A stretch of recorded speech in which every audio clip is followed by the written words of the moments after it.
What did I say when previewing this game? It's going to come down to DJ Ugbaduki. If he plays really good, they'll probably win. If he doesn't play really good, they'll probably lose. And that's what happened. He was the X factor. All right, there we go. Well, guys and girls, ladies and gentlemen, Week 12 is not officially in the books, but I just got done watching one of the, I guess you'd say, last big-time games of the night, and that was no other than Florida and Missouri. What about that game? If you saw the end of it, Florida got a my apologies. Missouri got a 4th and 17 to lead to the game-winning field goal by Harrison Mevis. Shut this door real quick. That was crazy. Now, you've probably noticed, Matt, you ain't been posting a live reaction videos today. What's going on, man? We was worried about you. And I appreciate that because I had a lot of people on Twitter saying, yo, Matt, you good? What's going on? And I'm good. To be honest with you, there's just nothing going on. It's week 12. We know this. This is the worst. Don't get me wrong. Every week in a college football, it's awesome. I love it. But this is the worst week in a college football every single year. There's not many good games. And normally, we expect, like, when we're like, all right, yeah, this week it ain't going to be too good, we see some big-time upsets. Like, I thought potentially Iowa State, they'd have a decent shot against Texas, and which they did. We'll get that in just a second. And what was the other game? Oh, yeah, Oregon State and Washington. Thought potentially that might be good. I did pick Washington in that game, but a lot of people thought Oregon State might win. And, oh, yeah, Oregon State was favored. That still blows my mind. But as we all know, Washington, they walked away with the win. We'll talk about that. I need to throw something that says at the beginning of the video. I did forget. My prayers and thoughts are going out to Jordan Travis, man. On a serious note, it's just, man, I hate seeing injuries like that. I hate it. I hate it for him. I hate it for the Cinnamon Roll fan base. My prayers and thoughts going to Jordan Travis. So I know we got our differences on this channel, but just show some respect in the comment section. That was just, man, that was a brutal injury. And also, shout out to North Alabama, for those of you who don't know. It's where your boy Matt grew up. It's where I currently reside. They played good for first couple minutes there. It wound up being a blowout, but they was up 13-0. When I saw North Alabama was up 13-0, I saw it on ESPN. I wasn't even watching the game. I was looking at the, the ESPN app. I sat up in my chair. I was like, hold on a minute. What we got brewing here? But turned out to be nothing. Now, first things first, we're just going to talk about all the games in this video a little bit. This isn't a recap, but I do got some things I want to say might meet a reaction. And I don't have a lot to say. I do want to make this a short and simple video. And it's the reason we didn't do a live reaction to any of the other games. There's not much to say. I don't just get up here and talk to talk. If I talk, I want it to hold value, mean something. Michigan and Maryland. Good gosh almighty. I feel bad for the Maryland team because Talia, as much as I love Tua, his family that came to Alabama, he sold the bag. Talia made like 6 mistakes in this game. He sold the bag. I think I tweeted out he sold the bag like 6 or 7 times. He did. Talia made mistake after mistake. He had the interception that led to, or was it a pick 6? Or no, well, I think, no. Because that's where the guy rolled over. You know what I'm talking about if you saw the game. He rolled over. Originally it was a pick 6. They overturned it. Didn't matter. They got a touchdown anyways. So that was 7 points. Then early in the game, fumble, scoop, and score. That's 7 points. Then a safety. It's like, good gosh. Oh, and then another interception. Gave him great field position.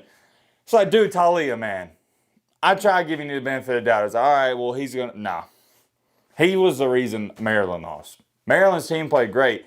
And you could argue and say that Maryland outplayed Michigan in that game. And I'll tell you this right now. I'm not going to degrade Michigan. Y'all know my golden rule.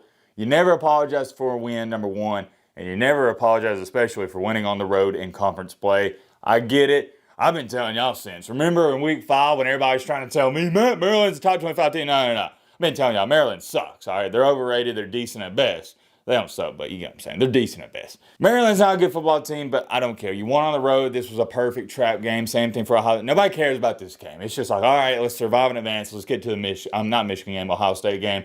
That's what they did.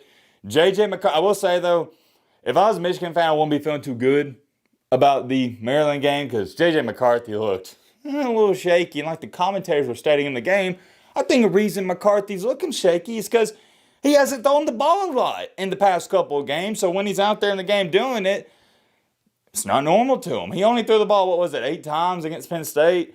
So he didn't need to throw the ball, but whenever he does need to in the future, doesn't really prepare him, if that makes sense. That's all. I don't want to sit up here and talk about that game for 20 minutes. It's Maryland. We could sit up here all day and say, oh, well, Michigan didn't play good. You get the point.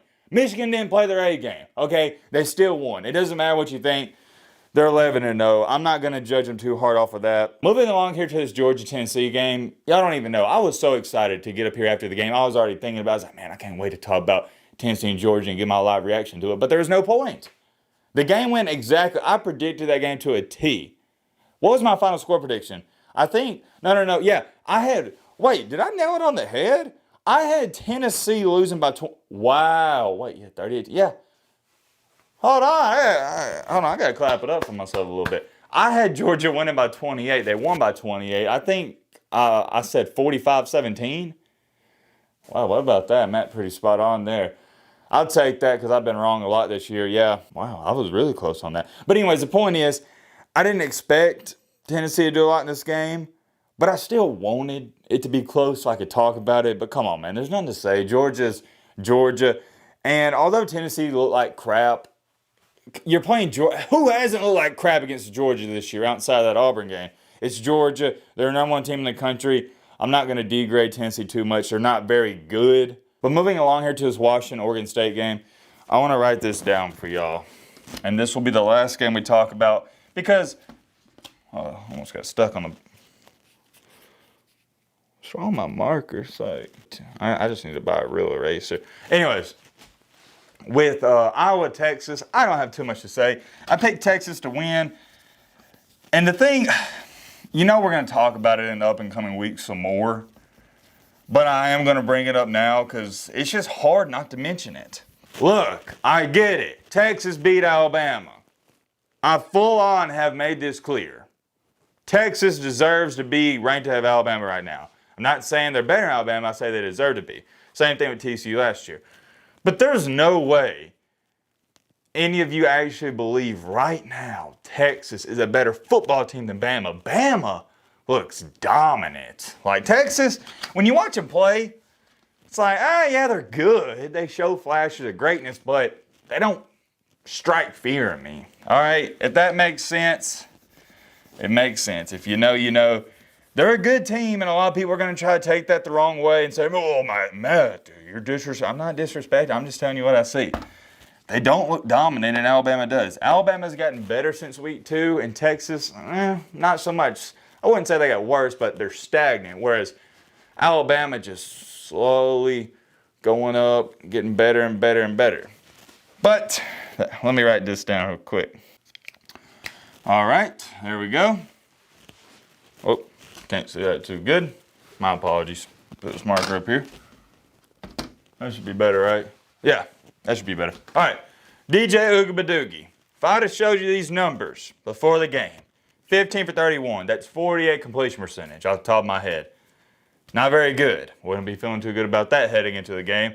But 66. Oh, sorry about that, guys. I think y'all know it's passing yards, but I'll write it right here. Passing yards. Yeah, not very good. I was going to try to say it's okay.